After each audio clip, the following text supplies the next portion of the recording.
శుక్రవారం అనంగానే అందరికీ ఇష్టమే. మగవాళ్ళకి కాదు, ఆడవాళ్ళకి కాదు, పిల్లలకు కాదు, అందరికీ ఇష్టమే. ఎందుకని?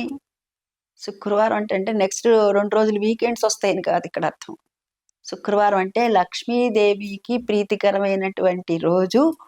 భృగువు అదేవిధంగా ఉసనల కుమారుడు అయినటువంటి శుక్రుడి అనుగ్రహం కలిగితే మనకి లక్ష్మీదేవి అనుగ్రహం కలుగుతుంది. శుక్రగ్రహం యొక్క అనుగ్రహం కలిగిందంటే మనకు ఉండేటటువంటి ఈతి బాధలన్నీ కూడాను పోతాయి.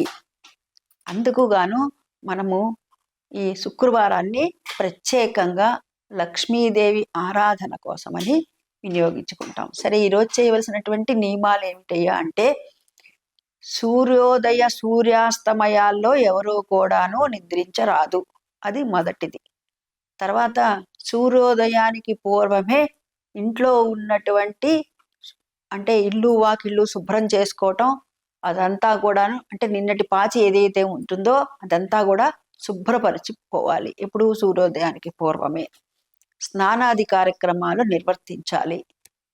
అదేవిధంగా పూజా కార్యక్రమాల్లో కూడాను లక్ష్మీ అష్టోత్తరం కానీ, సహస్రం కానీ, లలితా సహస్రం కానీ, అది మీ ఇష్ట ప్రకారంగా చక్కగా పంచోపచారాలు షోడశోపచారాలతో పూజ చేసుకొని యథావిధిగా యథాశక్తిగా పూజ చేసుకోవాలి.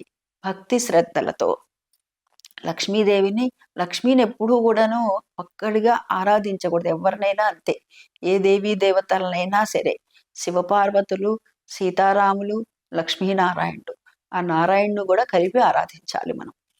ఇప్పుడు ఉదాహరణకి నన్ను ఒక్కదాన్ని పిలిచాను అనుకోండి, ఎవరైనా, నేను రాను అంటాను. ఎందుకని?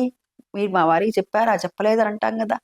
అదేవిధంగా దేవీ దేవతల్లో కూడా అంతే. ఒక్క అమ్మవారినే కాదు, ఒక అయ్యవారినే కాదు, దంపతులుగానే పూజించాలి. సరే, ఇక ఈ శుక్రవారం రోజున చేయవలసినటువంటి విధానాల్లో ముఖ్యంగా ప్రకృతిని పాడు చేయకుండా రా అని చెప్పటానికే ఓం ప్రకృత్యై నమః వికృత్యై నమః విద్యాయై నమః అనేటటువంటి నామాది ప్రకృతిని నేనే అని చెప్తోంది ఆ తల్లి. అంటే ప్రకృతిని ఎవరైతే ఆరాధిస్తారో, ప్రకృతిని ఎవరైతే గనక పరిరక్షిస్తారో, ప్రకృతిని ఎవరైతే పాడు చేయకుండా ఉంటారో వారి దగ్గర నేను ఉంటాను అని చెప్పింది ఆ తల్లి.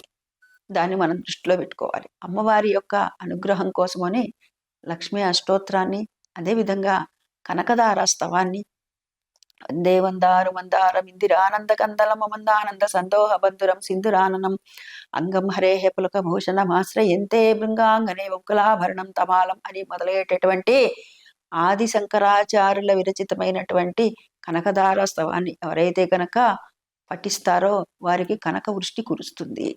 40 రోజుల పాటు చేయాలి. అదేవిధంగా లక్ష్మీ అష్టోత్తర శతనామ స్తోత్రం ఉంటుంది చూడండి, నామా రూపంలో కాకుండా శతనామం అంటే దేవదేవ మహాదేవ త్రికాలజ్ఞానం మొదలవుతుంది చూసారా. దాంట్లో మొత్తం అదంతా కూడాను చివరికి వచ్చేసరికి అంబా పరంశతం భృగువారే అని ఉంటుంది. అంటే శుక్రవారం రోజున ఒకే చోట కూర్చొని 100 సార్లు ఎవరైతే గనక చదువుతారో వారికి ఉన్నటువంటి ఈతి బాధలన్నీ కూడా పోతాయి.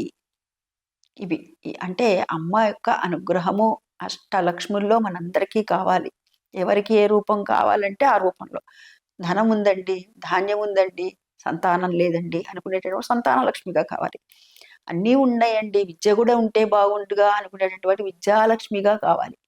అదేవిధంగా ఎవరికి ఎటువంటి సంతానం కావాలంటే సంతానం, ఐశ్వర్యం కావాలంటే ఐశ్వర్యం, ధనం ధాన్యం ఏది కావాలంటే అన్నీ ఉన్నాయి, అన్నిటిపై విజయాలు కావాలి అనుకుంటే విజయలక్ష్మిగా, అట్లా అన్నమాట. అమ్మవారి యొక్క విద్యాలక్ష్మిగా కానీ మనకి ఎవరికి ఏ విధంగా కావాలంటే ఆ విధంగా అమ్మవారు అనుగ్రహించేట్లుగా మనం అమ్మవారిని స్తుతించటం, స్తోత్ర పారాయణలు చేయటం. ఇంకా అమ్మవారికి చేసేటటువంటిది పూజాది కార్యక్రమాల్లో నైవేద్యంలో అమ్మవారికి తీపి పదార్థాన్ని నివేదనగా పెట్టాలి. పాయసాన్న ప్రియ గుడాన్న ప్రీత మానసాయ నామాలు ఉన్నాయి కదా. అమ్మవారికి బెల్లంతో చేసినటువంటి పాయసము, చక్ర పొంగలి ఏవైతే ఉన్నాయో అవి నివేదన పెట్టచ్చు. లేదండి పాలతోనే చేస్తాను అనుకునేటటువంటి తెల్లటి పాల పాయసాన్ని కూడా అమ్మవారికి నివేదన పెట్టచ్చు. ఏదైనా సరే మధుర పదార్థాన్ని అమ్మవారికి నివేదన పెట్టాలి. ఈరోజు చేయవలసినటువంటి నియమాల్లో ఇవి.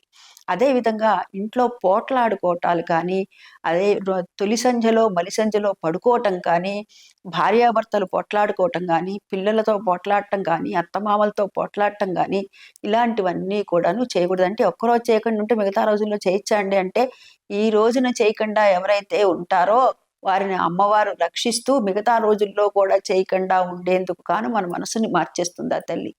అందుకు ఈ రోజున ఇలా చేయకండర్రా అన్నారు. అదేవిధంగా గుమ్మానికి చక్కటిగా పసుపు పూసి, బియ్యపిండి, కుంకుమతో బొట్లు పెట్టి, 2 పుష్పాలను పెట్టి, ఒక్క అగరబత్తిని వెలిగించమన్నారు. ఏదైనా కుదిరితే శుక్రవారం నాడు గనక మనం ఇంట్లో ధూపం వేసినట్లయితే ఏదైనా నెగటివ్ ఎనర్జీ ఉంటే కూడా పోతుంది. అమ్మ అనుగ్రహం కలిగేందుకు గాను మనం ఈ విధంగా నియమాలను పాటిద్దాము. అమ్మవారికి చాలా మందిని చూస్తుంటాం మనం. కుంకాలు ఇంతింత కుంకం ఎక్కర్లేదండి ఇంట్లో. ఇంట్లో మామూలుగా ఇట్లా శ్రీమాత్రే నమః, శ్రీమాత్రే నమః, శ్రీమాత్రే నమః అంటే ఇట్లా వేస్తే సరిపోతుంది. ఈ విధంగా అమ్మవారికి ఎంత భక్తిగా మనం పూజ చేస్తున్నామా అనేటటువంటిది అమ్మ చూస్తుంది. ఆ అమ్మ దయ మనందరిపైన ఉండాలని వేడుకుంటూ స్వస్తి.